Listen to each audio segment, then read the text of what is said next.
to introduce Dr. Susan Ross tonight. And I want to make a transition. We've heard a lot about the molecular basis of primate retroviruses that cause immunodeficiency.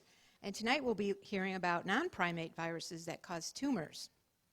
And Susan's work has really looked at the interplay between the virus and the host, both from the standpoint of the virus and the standpoint of the host.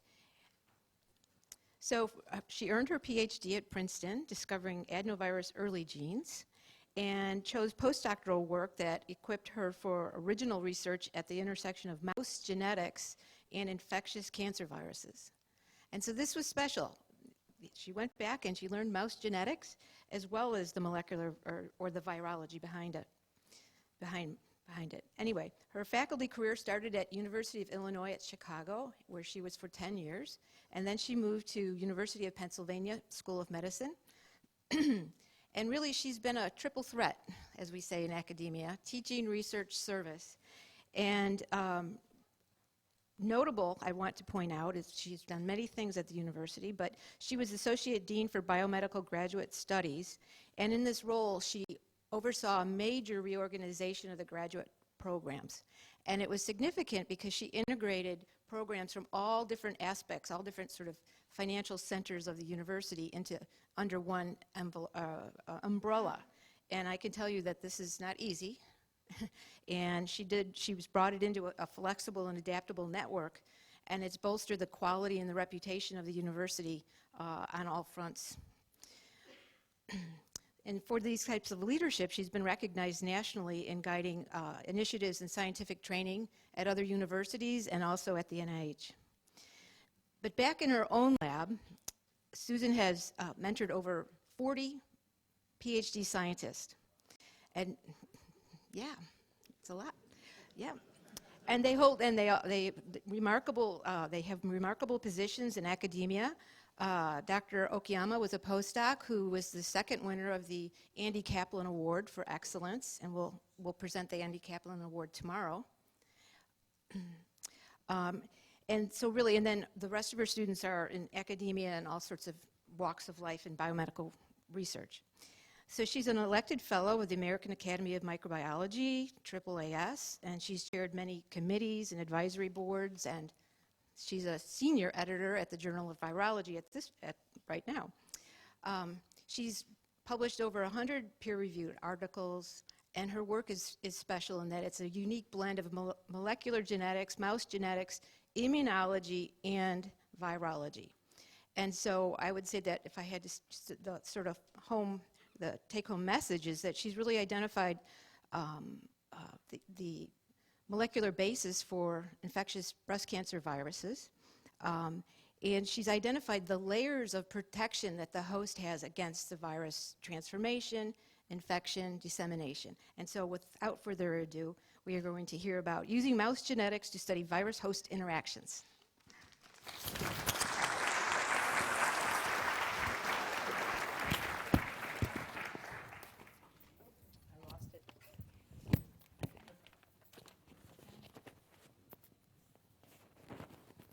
So I once wore a man's shirt when I talked here, and I made a joke. Do you guys remember about how it's so much easier when you're wearing a man's button shirt to put these microphones on?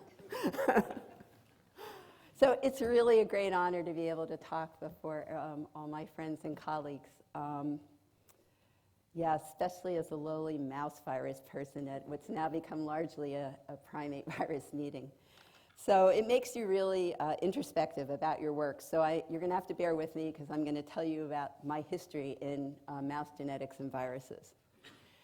And to paraphrase Robert Burns, the best laid schemes of mice and women sometimes go awry. But serendipity, mentors and mentees and colleagues help keep things going. And I'm going to try to point out why I think that's true. Okay. So what my lab really focuses on is using genetics to study host-virus interactions.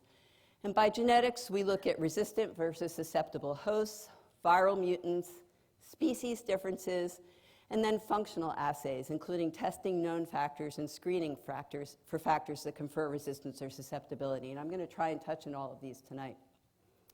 Okay, so My first introduction to mice as an experimental organism happened in high school when my biology teacher told us about the spontaneous generation experiment.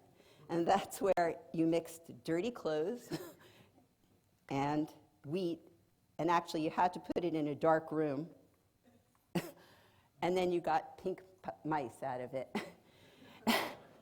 And as an inquisitive sophomore, I asked my teacher, why isn't the mother there if mice are mammals? And she replied to me, mice are rodents, not mammals.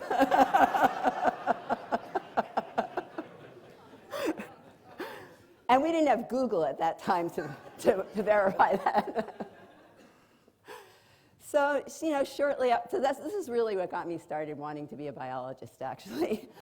And so my next experience was a summer research experience between freshman and sophomore year in college.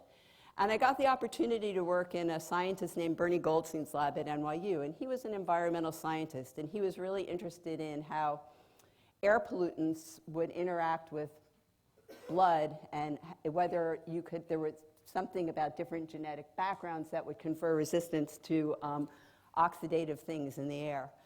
And so this is probably the coolest experiment I've ever done in my entire career, which is to test whether increased melanin confers resistance to ozone toxicity.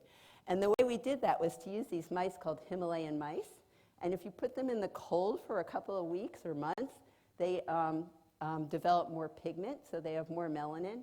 And then my job as an undergraduate researcher was to sit in front of an ozone box and watch how long it took them to die, basically. And melanin didn't confer any resistance to ozone toxicity. Okay. And then as an undergrad at the University of Pennsylvania, I got the opportunity to work in the lab of Phoebe Lavoie, who was a remarkable scientist. And I actually worked on nucleic acid modification there. So my first exposure to nucleic enzymes that modify nucleic acid. So Phoebe was a fabulous mentor. Actually, I was told to go work with her because there were so few women scientists at the time when I was an undergrad, and my undergrad major didn't know what else to do with me and told me go work with the one woman scientist, basically. And there was a postdoc in the lab, Jane Glick, at the time. And this is a picture taken only a few years ago, because when I returned back to Penn, they were both still on the faculty. I don't know if anybody knows Phoebe, but she was a big leader in women in science. She was a former president of American Women in Science. Unfortunately, she passed away a few years ago from ALS, but was a guiding light for me for my entire career. And Jane also, as well, who also has passed away, unfortunately. Okay, so then I went to grad school, and I apologize for these old internet pictures. But I'm having my house remodeled, and all my albums are packed away. So this is Arnie Levine, with whom I did my graduate work, as Kathy said, working on adenovirus tumor antigens. I didn't work with mice then, I worked with hamsters, because adeno didn't infect mice. And then I did a postdoc at UCSF in Keith Yamamoto's lab. This is what Keith looked like when I postdoced in his lab, however. And Keith's lab, as many of you know, studied mouse mammary tumor virus, but really from the standpoint of trying to understand hormone-regulated gene expression. And in fact, we weren't allowed to call it a virus in the lab. It was just a gene. So I worked there on what is now known as epigenetics, in other words, chromatin sensitivity. And then Keith really, I think, wanted to get rid of me. So he suggested, because at that time was when transgenic mice were first starting to be developed, and Keith really suggested to me that I should go learn how to do transgenic mouse stuff. And this is, for whatever his reasons were, it was transformative for my career anyway. So I actually spent did a one-year postdoc at the Wistar Institute with Dover Salter, where I learned how to do transgenic mice. And since I'm making this a little bit about mentors and mentoring, I have to say, this is Dover right here. You guys may recognize Sid Strickland also. This is a dinner for an honorary dinner for Dover that we held. This turned out to be a wonderful experience. Dover is still my mentor. He comes to my seminars and tells me what I did wrong during my seminars. So it was a really great experience for me. Okay, So what I did in Daver's lab was really, it was a great experience because Daver's lab didn't really have molecular stuff at the time. So another postdoc and I, Niles Fox, really introduced molecular biology to his lab, and at the same time we learned mouse developmental biology and how to make transgenic mice. And the project I did during that year was basically just to take the long terminal repeat of MMTV and hook it up to a reporter gene, I think it was thymidine kinase, and was able to show that in the transgenic mice that you could see glucocorticoid-regulated expression of the linked transgene. So then I moved to University of Illinois to my own lab, and that's really, I think, where I started to become interested in the genetics of susceptibility to virus infection. So this has really been a large part of what we've worked on in my lab and continue to work on, and I'm going to talk to you about the major finding that we made when I was at University of Illinois first. So let me tell you about the retroviruses that we work on. We used to work a lot on mouse mammary tumor virus. We also work on murine leukemia virus.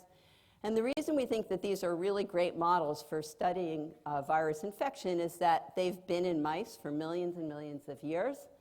And so there's been a long history of host adaptation to the virus. And conversely, there's also virus adaptation to the host, because they wouldn't still be here after a million years if they hadn't been able to avoid or evade host immune responses.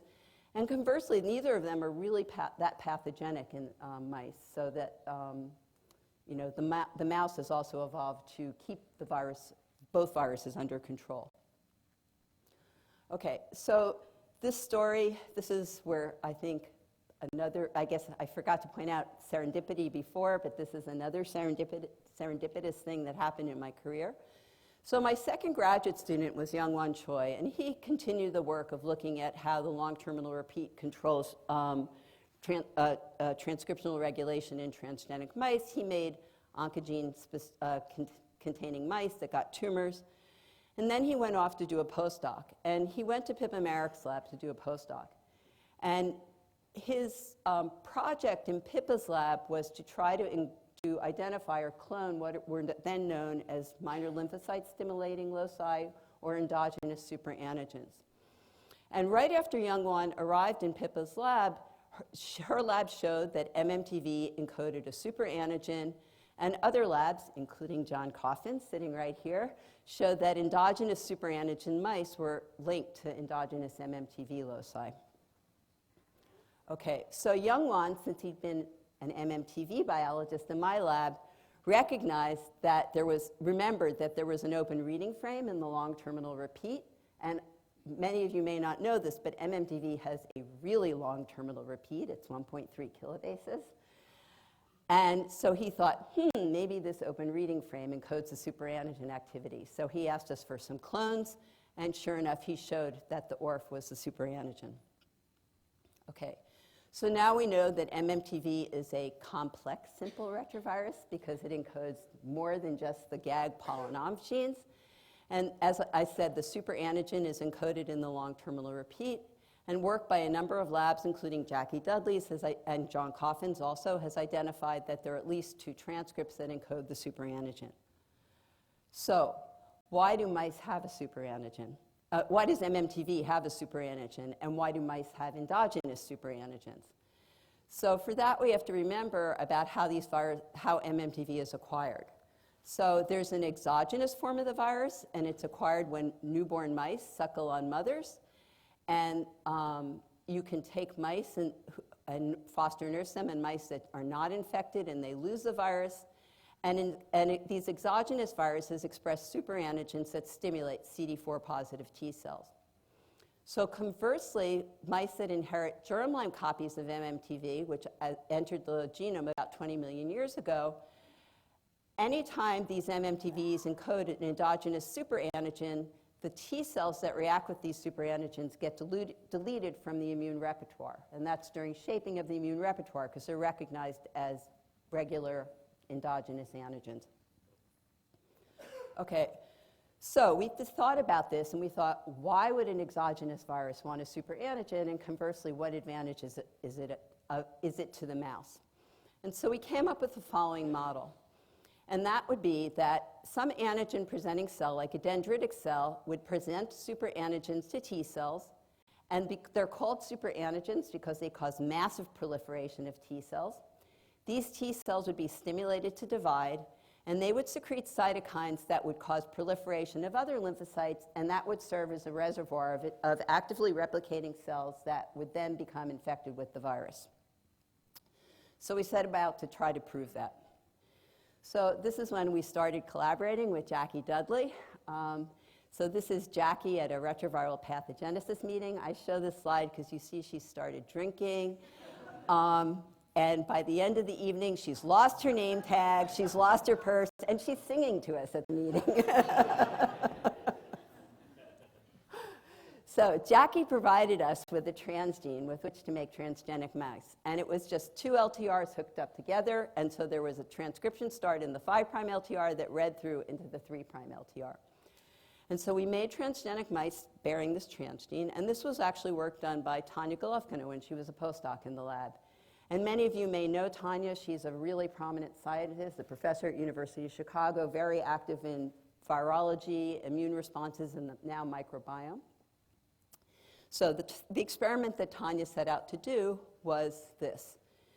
So she took these mice that were transgenic and non-transgenic and foster nursed them on MMTV positive mothers. And so our hypothesis would be that in both cases, there would be infection of antigen-presenting cells. In the transgenic mice, they would have deleted all T cells that would be responsive to the superantigen, and they would be resistant to virus infection. And in contrast, the non-transgenic littermates would have these T cells that would respond to the superantigen, and you'd see virus spread. And the way she looked at this, and I should say that this was the first Cold Spring Harbor meeting that we attended, and Tanya gave a talk about this at that meeting. I don't remember what year it was anymore, so I'm a relative newcomer to the Cold Spring Harbor. What she did was let these mice grow up, and then she got them pregnant, and then looked at milk in the nursing pups on these animals. And she had brought with her from Russia a technique called histoblots, which is still, again, a really cool technique.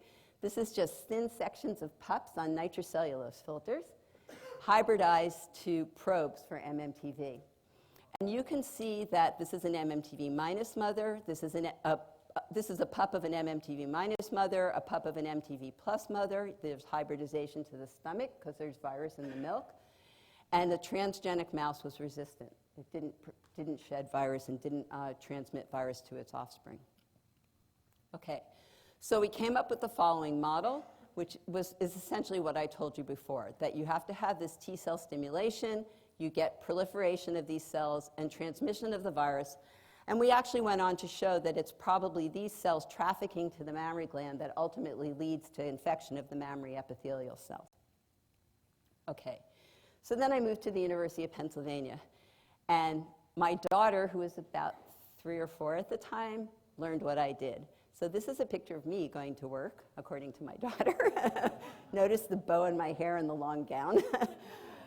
But more importantly, she really knew what I did. So she says, my picture is of my mommy. She takes care of mice and does experiments. I think she works with chemicals. She's a scientist at the University of Pennsylvania, and she eats lunch and does other things that normal people do.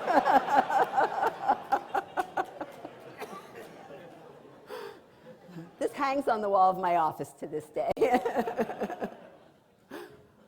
Okay, so now I'm going to switch a little bit and talk to you about using species-specific differences to understand resistant versus susceptible species. So the reason we got into this is because of the retrovirus meeting. Retro Trivia quiz question number 17 is discuss the significance of the Parsi women. So what is the significance of the Parsi women? So there had been this reports in the literature that if you looked at women from Parsi women of India or from Tunisia that had in families with high breast cancer incidence, that you could find MMTV-related antigens in their tumors or milk. So we were interested in the question is there zoonosis of a mouse virus into humans, or is there a human MTV? The second reason we got into this was my lab was tired of being in retroviral potpourri session, and entry's always first, right? So we decided to try to identify the MMTV receptor. So this is just showing you the species tropism of MMTV, and you can see that mouse cells and rat cells are susceptible to infection, but virtually no other species that we've ever found is susceptible to infection with the virus. And importantly, Chinese hamster were resistant to infection because we used a technique that was actually pioneered by Dusty Miller to clone the JSRV receptor, which was phenotypic screening of radiation hybrid panels. So these were panels of, in our case, mouse-hamster cells that were really developed to do genome mapping before there was genome sequencing, basically. And so the panel that we used was 100 different cell lines, each with known but different pieces of the mouse chromosome. And so we took this panel of cell lines and we infected it with MMTV pseudotypes and looked to see which ones could be infected. And those that were infected would basically be expressing the receptor for the virus. And so you find which cell can be infected, and actually you would just send your data to the Jackson lab at that time, and they would tell you where your gene mapped, basically. And we did that, and it turns out that there were 3 genes in the target area. Transferrin receptor 1, there was a pseudogene, and another gene called ACK1, which I don't remember what it is anymore. And so in order to further map it, we actually used BAC Contigs and looked to see which genes were present on the BACs to identify the receptor. So this took us about 2 months. This is an unbelievably powerful technique, which has not really been utilized much in the field. And it only took us 2 months because we actually had to do some BAC analysis to actually map the gene. We later collaborated with Carol Stocking's lab to identify SMT1 as the receptor for MLV813. And I think this took 3 weeks, because after we did the radiation hybrid panel, there was only 1 gene in we could identify, and Carol's lab went on to identify SMT1 as the receptor. Okay, so I presented this at Cold Spring Harbor in 2002, and I learned another really important thing about this meeting. You can find out who the reviewers of your paper are before it's been accepted. Because I got up and gave this talk, and there were certain unnamed people who were asking me questions that were not in the data that I presented. Unnamed. Okay, so after that, we went on to try to figure out what regions of the receptor were important for entry of the virus, and I still have a great collaboration with Lorraine Albritton, who helped us do the molecular modeling. We were really lucky because there's 85% identity among different species in transferrin receptors. And also the receptors have been crystallized. So we could use a combination of sort of species-specific infection, mapping, and looking at where different domains were placed on the 3D structure. And so using this technique of making mouse-human hybrids, Eshu was able to map the domain to 2 discontinuous segments on the transferrin receptor, which I think was the first time that had ever been done for a virus entry receptor, mapping it on 2 discontinuous domains.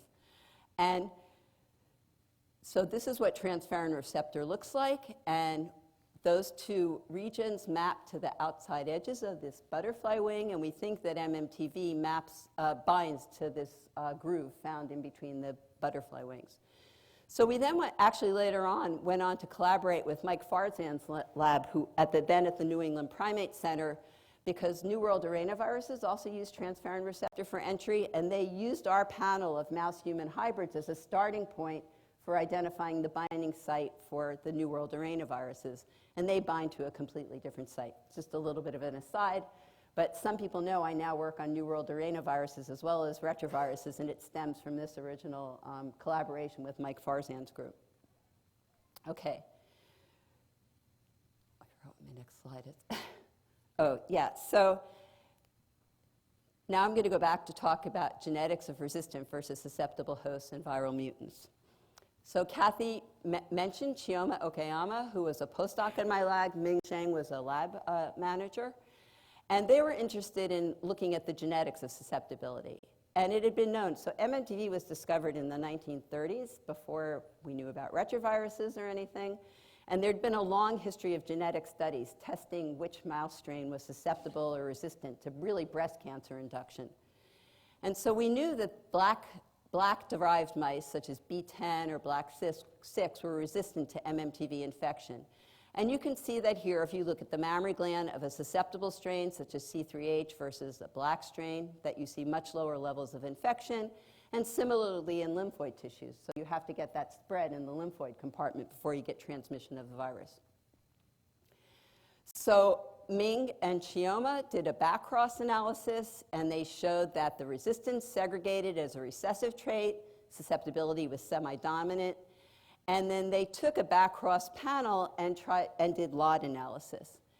And they actually found 4 different loci that seemed to confer resistance or susceptibility to infection. We've never done anything more with any of these except for this one region that maps to chromosome 15, which probably is APOBEC3. And the reason is I could never get funding to do this project. So we probably still have these DNAs hidden away in the freezer somewhere. So, you know, it was probably about a year or two before APOBEC3 was really identified by Mike Malin's lab, and the mapping placed it to this region of chromosome 15. And we already knew that there was an MLV resistance locus that mapped to this region called RFV3. So this is another form of serendipity. First of all, Mattia Petterlin had developed an APOBEC3 knockout mouse, and I didn't know Mattia at the time, but he called me up and said, would you be interested in getting these mice and looking to see if they would be susceptible to MMTV infection? And yeah, this was really, really fortuitous, because I don't think I would have ever done this experiment on my own. So thanks, Mattia, you started a whole new area of research in my lab. Okay. And it was even more fortuitous because I probably would have said no, except for about 6 months before. I don't know if anybody knows Akhil Vajja. He used to work on MMTV, but about 15 years ago, 20 years ago, he got out of the MMTV field and he works in malaria. And about 6 months before Mattia called me, Akhil had called me up and said, I'm throwing away all my MMTV reagents. Do you want any of them? And it turned out to be really great because most mouse mammary tumor virus superantigens are presented by an MHC class II IE chain.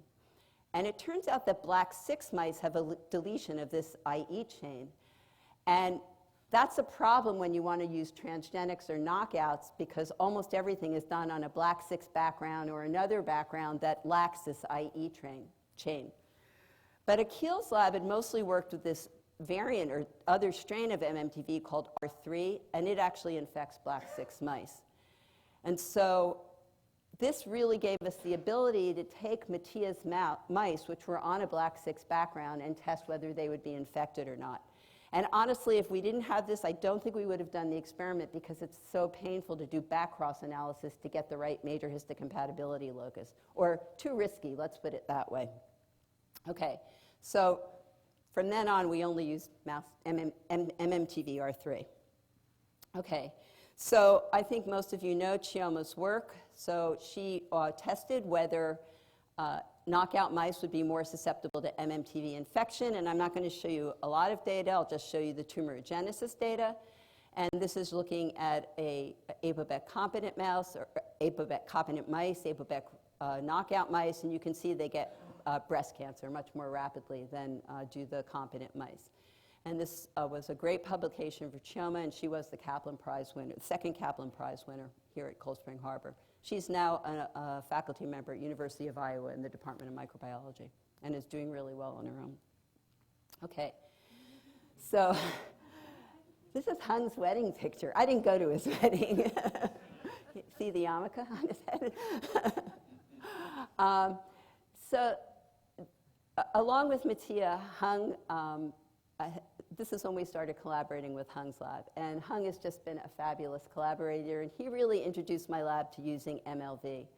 And so along with Mattia, we decided to test whether MLV also was restricted by APOBEC. And so his lab, Audrey Lowe in Hung's lab, she was a grad student at the time, did the same experiment that I just showed you, and this is just showing you MLV infections. So these are wild-type mice, and these are knockout mice, and you can see they're much more susceptible to MLV infection. Okay, so how does APOBEC3 work in mice? So what we know is that it doesn't deaminate the virus, but seems to inhibit by a deaminase-independent restriction, which we believe is blocking reverse transcription. So this is just one of the many assays we've done in the lab. It was done by a former grad student, Alyssa, who actually presented this work at Cold Spring Harbor a number of years ago. So this is showing you that if you do endogenous reverse transcription assays with viruses isolated from in vivo tissues, so there's no overexpression, they're knockouts versus wild-type mice, and you do these endogenous reverse transcription assays, that you can see that the knockout mice, you don't see any virus isolated from knockout mice. You don't see any reverse transcription. Virus from knockout mice, you see a lot of reverse transcription. From wild-type mice, you block reverse transcription. And I'm just going to point this out to you now that there are two alleles of APOBEC3 in mice, and this is the BLAC6 allele, which we call the strong allele, and this is a BALB-C allele, which is a weaker allele. And it really probably determines the level of expression of APOBEC. So BLAC6 mice make a lot of APOBEC3, and BALBs make a lot lower. I'm not going to go into the details. Chris Kozak's lab has done a lot of work on figuring out what the mechanism is for this. But I'm pointing it out because it's going to come back at the end of my talk. Okay, so these viruses have been in mice for millions of years. So that you might think that they would have evolved ways to overcome APOBEC restriction. Otherwise, they wouldn't exist. So obviously, APOBEC doesn't completely inhibit these viruses because they're still there in the mice. So we next asked the question, do mouse retroviruses encode anti-APOBEC proteins? And this is work done by a current postdoc in my lab, Spiros Stavru, and again with Hung Fan and another postdoc in his lab at the time, Takayuki Nida.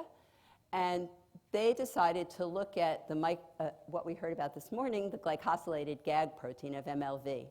And basically, this was actually really first shown by Pug Evans' lab at Rocky Mountain Labs. And basically what you can see is that if you take a glyco-Gag mutant virus and you infect a wild-type mouse, it's dramatically attenuated. But if you go into an APOBEC knockout background, you see roughly wild-type replication. So this morning's talks are really interesting, and I don't know how to put this together with these data. So there's clearly glyco-Gag is an anti-APOBEC protein, but mechanistically, we have no idea how it works, honestly. Okay. The one thing we do know is that from Spiros's work and Takayuki's work, that capsid stability correlates with the resistance to APOBEC3. So I'm not going to show you these data because I think Spiros presented them a few years ago. But what he showed is that the glyco-Gag mutant had an unstable capsid, and that the RTC, the reverse transcription complex, is more accessible to APOBEC3. And so there's less reverse transcription and decreased infection, basically. So we started to think about that and think about the fact that perhaps these capsids were less stable, and thought, well, maybe the RTC would also be more accessible to host nucleic acid sensors because they fall apart more rapidly.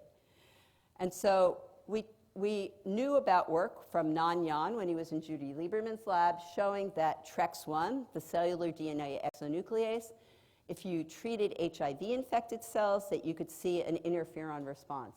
So basically, if you knock down TREX1, you could see an interferon response, and that's because this is an enzyme that chews up cytoplasmic DNA, and if you knock it down, you have more cytoplasmic DNA, and you can get host cytosolic sensing of these nucleic acids.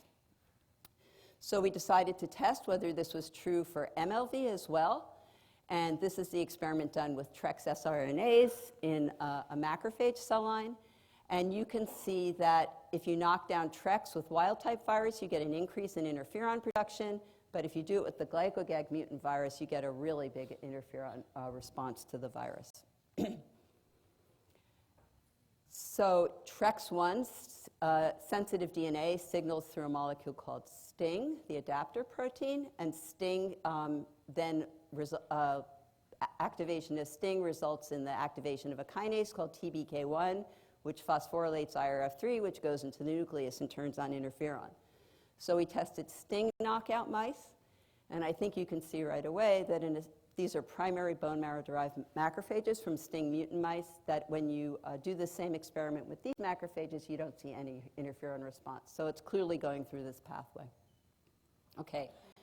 So Spiros did a targeted siRNA screen of a number of nucleic acid sensors, and what we have found is that obviously STING is important. CGAS, which several people have talked about in this meeting, is also important, but there are two other molecules that are also important for the response. One is IFI-203, which is an AIM2-like receptor, and DDX41, which is a dead box helicase receptor. So we did make a tactical error this year because we're back to the last session again. So if you want to hear more about this, you can go to Spiros' talk on Saturday morning. Okay, so now I want to relate this back to APOBEC. So I told you that APOBEC blocks reverse transcription. So that means that cells lacking APOBEC3 should actually have more reverse transcripts and induce more interferon beta, right? Because this is blocking reverse transcription. So we tested that, and sure enough, that's true. So if you isolate these macrophages now from APOBEC knockout mice, and you do the same glyco-Gag mutant TREX1 knockdown, you can see you get a whopping response, interferon response, okay? So what does that mean? And what role does all of this play in vivo? So I have a really talented lab manager who does all the mouse work for the lab. And so she generated, we had wild-type mice, STING mutant mice, and APOBEC3 knockout mice, and she also generated double mutant mice. And we tested what happens in vivo with infection with these. So like I showed you before, if you take a glyco-Gag mutant virus and you go into a wild-type background, you see a dramatic attenuation of infection. If you go into an APOBEC knockout background, you see equivalent levels of infection.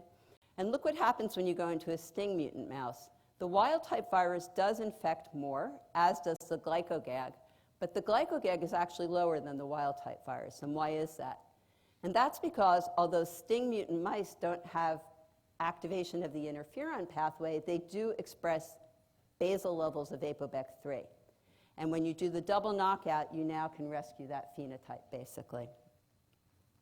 Okay. So we think that APOBEC3 is probably the primary restriction factor for MLV in mice, and we have other genetic evidence for that. So the first is we also looked at reversion of glyco-Gag mutant viruses. So I didn't really point out to you on the first slide, but the mutant virus basically has a stop codon in it, so it can't make the glycosylated Gag protein. But it's a point mutation. And so actually, if you infect this mutant virus into wild-type mice and let it persist for a long time, you get revertins. And the revertins just revert the stop codon. So when you go into a wild-type mouse, you can see that 8 out of 8 mice had reversion of the virus. If you go into an APOBEC knockout mouse, 0, none of the mice get reversion of the virus. But if you go into the STING mutant, you see that they all revert. So that tells us that the selective pressure to maintain glyco-Gag is because of APOBEC and not because of the cytosolic sensing. And we don't have a knockout mouse yet for IFI-203, but we do have a natural polymorphic variant. So these are DBA mice, and there are other mice that also have other polymorphisms. It turns out that these AIM2-like receptor genes in mice, there are 12 to 13 of them.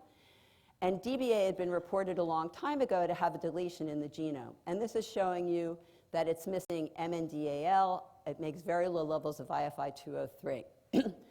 And so if you do the same type of experiment where you isolate macrophages from DBA mice, you can see that you get a much lower interferon response. So I said we don't have knockouts, but we have something else called recombinant inbred mice. So these are mice that are maintained as independent strains that are a cross between BLAC6 and DBA. And the reason I pointed out originally about the weak APOBEC3 allele is that DBA mice not only lack IFI-203, but they have the weak allele of APOBEC that's not very good at controlling virus infection. And I'm just going to point out to you this one recombinant inbred strain, which does have the IFI-203 allele, so it can does have cytosolic sensing, but it has a weak APOBEC allele. And what you can see is that if you look at interferon response, APOBEC it doesn't make very much because it has the weak allele, but if you look at infection, you can see that even though it has a good interferon response to virus, it gets highly infected with the virus. So further evidence that APOBEC3 is the main determinant of virus control, MLV virus control. Okay, so this is our model that APOBEC3 is the primary defense against the virus, and then anything that slips by is going to activate the cytosolic sensing pathway. You'll get interferon beta production, and of course, most of you know that APOBEC3 is itself an interferon-stimulated gene, and so the result of that will be more APOBEC and more restriction. So now I'm going to switch a little bit and talk about some work to create mouse models to look at whether we can enhance APOBEC3's activity therapeutically. And that goes back to looking at species differences. So we've now made human APOBEC3 transgenic mice. The ones we've made so far are APOBEC3G and APOBEC3A. And these mice were made by using the beta-actin promoter to drive either of the transgenes. They're tagged with MYC. And importantly, all of these mice have been back-crossed on an APOBEC knockout, mouse APOBEC knockout background, so they only express the human genes. And the human genes restrict MLV in vivo.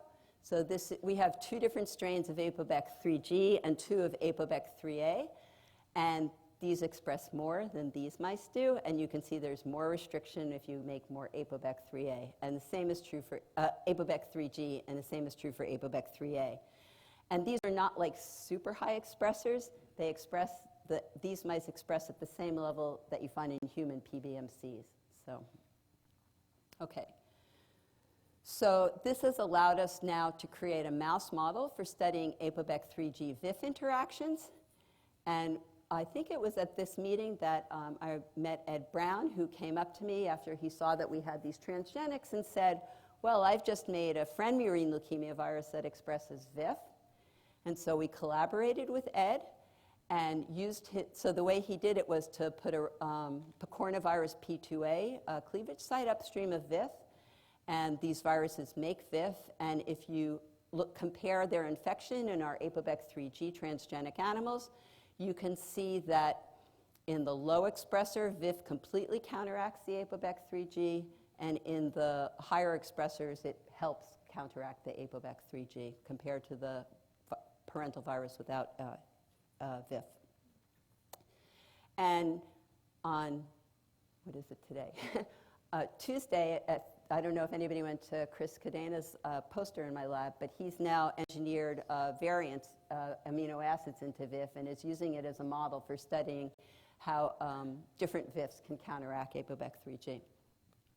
Okay, so we think that these viruses are going to be, this virus mouse system is going to be useful for studying other things, such as in vivo evolution of our retroviruses.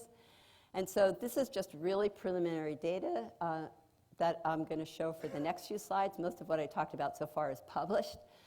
And we've begun to do experiments of looking at what happens in an A3G mouse when you let virus proceed long term.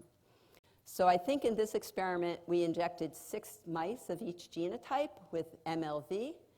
And you can see that the A3G expressing mice suppress infection really well compared to the knockout mice. But you can see that there seems to be an escape mutant from this. And we haven't done any sequence analysis, so I can't tell you anything about why it's potentially escaping. But we think it's going to be a really interesting study to look at how viruses can escape from APOBEC restriction. Importantly, we've proved tautology, I don't know what you call it. So we've also shown in these mice that A3G expression and AZT are synergistic in controlling virus loads. So we did the same type of experiment, and in addition to infecting with MLV, we treated them daily with AZT. And you can see that the transgenic mouse that gets AZT has the lowest virus load at 5 months after infection.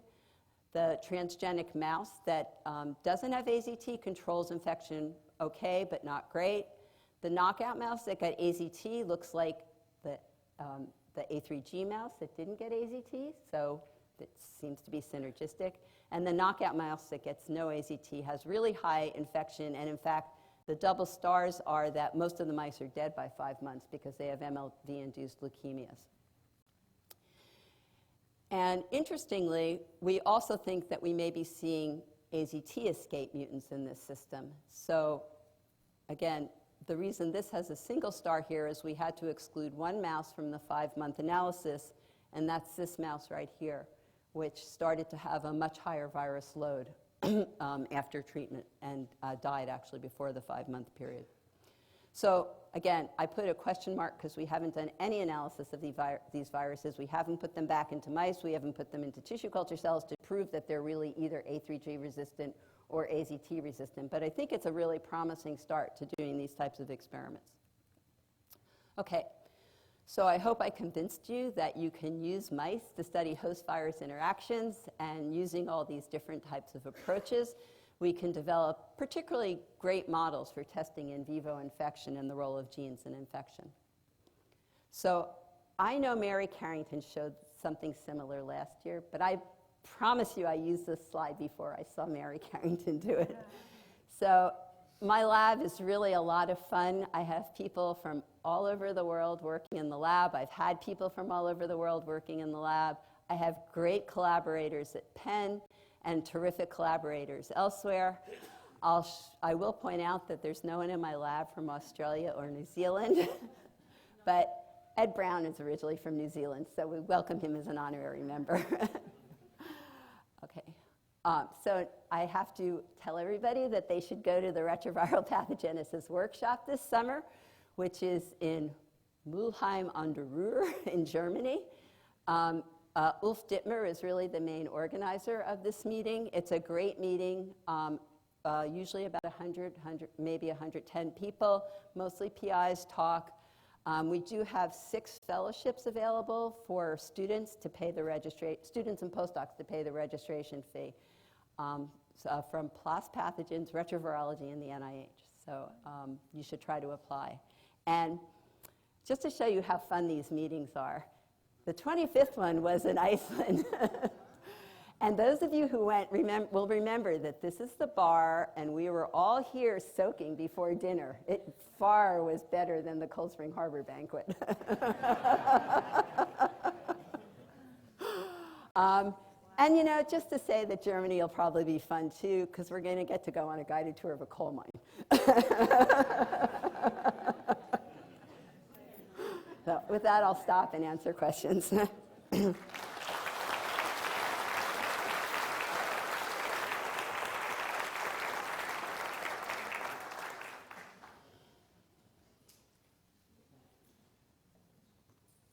Maybe I'll just start off by asking, you mentioned the Farsi women and the transferrin receptor. So what, and you're now looking at restriction factors in mice, what do you want to conjecture about human breast cancer viruses? Yeah, no, I get asked this question a lot, actually. My lab has never been able to infect human cells with MMTV. And if you look at all the HMTVs that have been isolated from human breast cancers, they look like variants of the mouse virus. So we've even engineered what looked like an amino acid change, this was many years ago, from a human HMTV in what we had mapped as the receptor binding domain. We engineered it back into the mouse virus and looked to see whether that would allow it to infect human cells, and we couldn't get any infections. So I personally don't think that such viruses exist. On top of it, you know, there's been lots of work done, and you know, we published about the human transgenic mice that human APOBEC3G was really good at restricting infection by MMTV. So even if a virus jumped into humans, we have these restriction factors that'll prevent it from spreading. In fact, A3G in these transgenic mice is much, much better than the mouse APOBEC at restricting the murine viruses. So unlikely, I would say. Although, as I always say, it would be the best thing for my lab if it existed, since I'm like the only, Jackie and I are the only people pretty much working on MMTV these days. So, so why do you suppose MLV doesn't, or these mouse viruses don't have a perfect resistance to APOBEC. So they've evolved with it for so long, but yet you take it away and there's a clear increase in infectivity. Well, so first of all, especially MLV, I think it's kind of clear. So it's probably a milk-transmitted virus also. That's the best, we inject it into mice, so that's not really a natural route of infection. But the work that's been done suggests that it's a milk-transmitted virus, but it's really inefficient, so, unlike MMTV, which is remarkably efficient.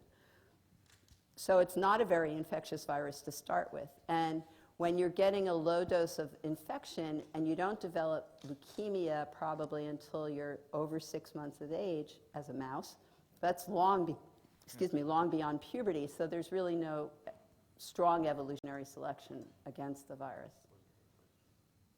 Wasn't that the question? Yeah, that's sort of it, but I'm just wondering why it hasn't evolved to be completely stealth. And then another surprise from your studies, actually, and they're all surprises, it's really cool, is why the immune response the adaptive immune response doesn't kick in and help control it. So the host is losing to the virus, so that means that the APOBEC selection is actually strong enough. Well, so remember, again, these are neonatally acquired viruses, and so the immune response against neonatally acquired viruses is generally not very good. So actually with MMTV, MLV especially, if you inject it into an adult mouse, it clears. I mean, unless you go into the right strain background or something, but in general, if you inject it into an adult mouse, it's completely cleared. And even with MMTV, you can establish infection in adult mice, but it's much, much less efficient than the milk-borne transmission route. So it's probably about the timing of acquisition. Jonathan? I don't think I'm wrong. AKV does not have a glyco-Gag derivative. Is that right? It has a glyco-Gag, but it's a variant compared to the other gamma retroviruses. And Mark, blanking on his last name. Yeah, Langlois. Thank you, Alan. So, interestingly, with AK virus, there is a low level of deamination by mouse APOBEC, but it's still primarily the mode of restriction is blocking reverse transcription. So. And we don't know, he's done some work showing that maps to the glyco-Gag, the ability to prevent, to restrict. So it may be a variant glyco-Gag that's not as effective as at preventing APOBEC from accessing the reverse transcription complex. So how do you put together the talks we heard this morning and this? Because it seems to me that they don't go. I'll give you one thing is I changed my slide because I wrote that capsid stability correlates with resistance to APOBEC as opposed to causes resistance to APOBEC.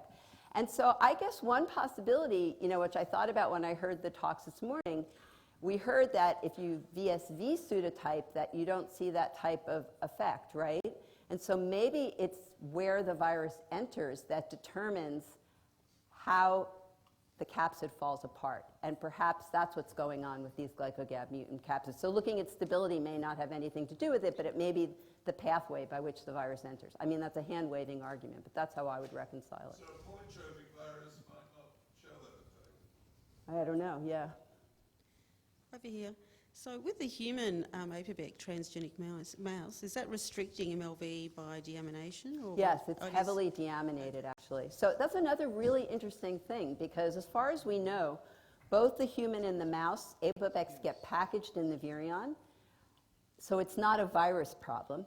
And you can take mouse viruses and basically purify the APOBEC, and it functions perfectly well as a deaminase. So it's not that the virus kills the deaminase activity, but it's just not deaminating during reverse transcription. But when you make these transgenics, there's super heavy deamination. Yeah. Massimo? So, yeah, I'm just sitting next to Spiros here, your wonderful postdoc. And I think he just figured out what the problem is. Your stop codon for inactivating glyco-Gag is just upstream of the AUG for GAG, right? Yeah. So that creates anyway a minimal molecule which is still active on infectivity. Yeah, we know that actually. So probably, they're genetically distinct, these two. Yeah, it could be. Or they could be completely genetically because distinct, right? that stop codon definitely is not enough to actually knock out the effect on infectivity. So you still have that activity. Yeah, that's So a thanks, good Spiros. point. He didn't want to say it himself.